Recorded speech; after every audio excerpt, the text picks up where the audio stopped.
की समस्या को लेकर के कानपुर कमिश्नरेट पुलिस ने एक नया नियम निकाला है।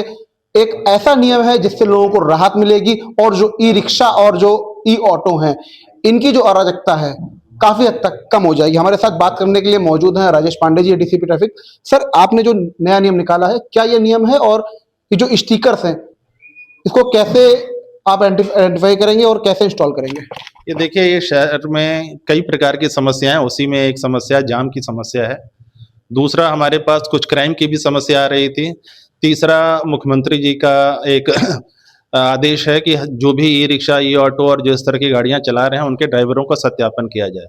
इन सभी समस्याओं को निपटने के लिए एक हम लोगों ने अभी क्यूआर कोड युक्त स्टिकर की एक योजना स्टार्ट की है, जिसको हम ई रिक्शा और ई ऑटो चालकों को फ्री ऑफ कॉस्ट देंगे। इनको किसी प्रकार के लिए इसको पैसा नहीं देना होगा।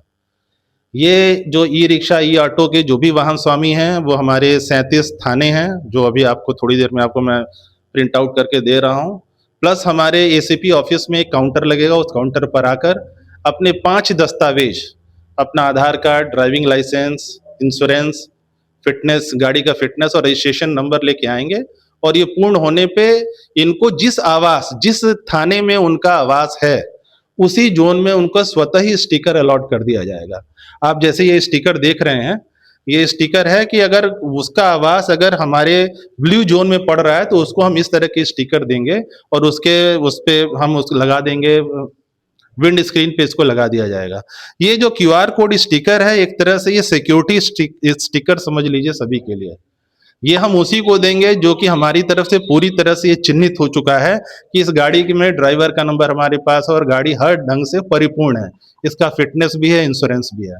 तो अगर कोई भी यात्री अगर इसको केवल क्यूआर कोड को स्कैन करके या फोटो खींच के उस गाड़ी में बैठता है, अगर कभी भी उसके साथ कोई दुर्घटना होती है, तो इसके माध्यम से हम उस गाड़ी को ट्रेस कर सकते हैं और उसको उसी प्रकार वैधानिक कार्रवाई कर सकते हैं। मतलब अगर कोई बेटी निकलती है और अपने पिता को क्यूआर कोड भेज देती है, तो कहीं ना कहीं जो अपराध है उस पर भी लगाम लगेगी। जरूर जो भी यात्री हो, हमारी मतलब बहनें हो, माताएं हो, भाई हो, कोई भी है, अगर उस गाड़ी पे बैठते हैं शाम को, तो उनसे मेरा निवेदन है कि जब ये हम अगर इस गाड़ी पे क्यूआर कोड ये लगा हुआ है स्टिकर, तो उसको आप फोटो खींच के अपने माता पिता या किसी भी अपने उनको भेज दें। तो यदि अगर उस वाहन द्वारा किसी प्रकार कोई घटना उनके साथ कारित की जाएगी, तो उसको चिन्हीकरण में मुझे आसानी होगी। सर, कई बार देखा जाता है चौराहों पर जो ई रिक्शा और ऑटो वाले हैं, ये लगा लेते हैं, बिल्कुल चौराहा जाम कर देते हैं। इसकी वजह से सबसे ज्यादा जाम की समस्या आती है। देखिए, यही कारण है कि देखिए, जहां सवारी रहती है, सभी कोई चाहता है कि हम उसी जगह जाएं और वहीं सवारी लें। इसी कारण से जो हम इस चीज को अपना रहे हैं कि जो 7 रूट बनाए हैं, उस रूट को सवारी और वहां कितने ई ऑटो, ई रिक्शा हैं, उसके अनुसार ही बनाए हैं कि जो भी जेन्युइन हमारे ई रिक्शा, ई ऑटो वाले हैं, वो अपने क्षेत्र में चलेंगे तो उनको सवारियों के लिए कहीं कहीं दौड़ना नहीं पड़ेगा। साथ ही साथ जो इनका बैटरी है, बैटरी की भी खपत कम होगी और ज्यादा देर तक वो चला सकते हैं।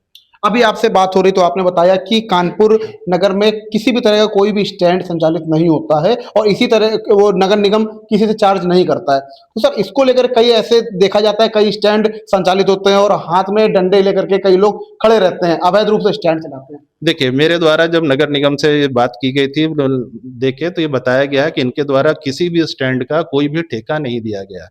तो मेरा आम ई रिक्शा, ई ऑटो वालों से ये अनुरोध है कि अगर उनसे कोई ठेके के नाम पे, स्टैंड के ठेके नाम पे करता है, तो उनको एज ए मतलब कि उस तरह भी जाके थाने को जरूर सूचित करना चाहिए कि उनका इस तरह का उत्पीड़न किया जा रहा है, थाना उचित कार्रवाई करेगा।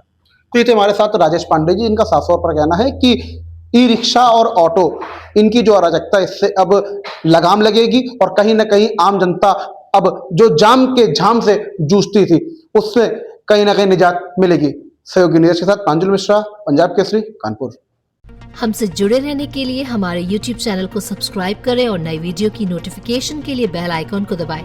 अगर आप ये वीडियो Facebook पर देख रहे हैं तो लाइक जरूर करें और ज्यादा से ज्यादा शेयर करें। धन्यवाद।